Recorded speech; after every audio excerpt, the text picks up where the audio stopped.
saying she's quoting here deeply skeptical about Dominion's proposed merger with Florida-based Next Era to create the world's largest regulated electric utility. Do you share the governor's concerns? Yeah, and first of all, I'm glad she's spoke out about this. I think a lot of us are worried about it.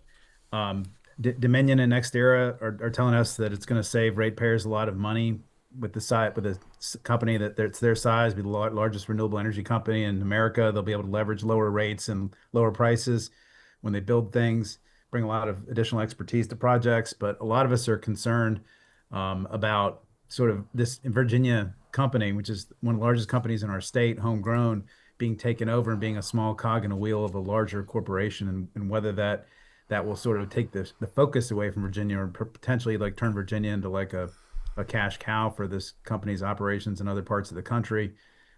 We have concerns about the jobs in the state. I mean, I'm glad she's speaking out and that she's and doing a little bit on this. I mean, I think what we really need to talk about is whether the merger period is long, whether the review period for our utility regulator is long enough. It's only a 6-month review period of a $69 billion transaction. And there's a lot of details that have to be gone into about this, about why it's happening. We took testimony. I'm the chairman of the Commission on Energy in Virginia. We took testimony from a national utility merger expert who said we need more time and we need to ask a lot of questions. And right now, 6 months just I don't think is enough. Senator Servo, the governor, well, this is an unprecedented move I've read in several news reports that the governor getting directly involved and wanting to become a party. How legally is that possible? Well, in a state in an SCC proceeding, we have a state corporation commission as our utility regulator in Virginia, and it's governed by 3 judges, and they basically have court cases, and basically anybody who's got standing is allowed to participate. So actually, any Virginia resident could become a party. I could become a party if I want to. What that does is it allows you to sit at council table and ask questions and present evidence.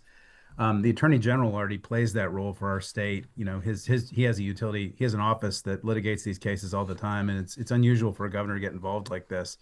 But there's lots of different entities getting involved. It's a $69 billion transaction to create the largest utility company in America, and I think you're going to see a lot of people intervene. I'm just politically thinking, what is it she can add as governor? Will she testify herself since the attorney general is already doing this?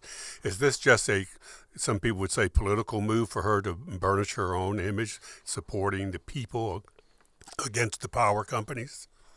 Yeah, I don't know if she disagrees with the attorney general on anything about this, but obviously she has the perspective that she wants to bring. It gives her a bit of a soapbox to articulate, and I'm sure her legal pleadings will be reported in the papers, and so that'll be a counterpoint in whatever you read.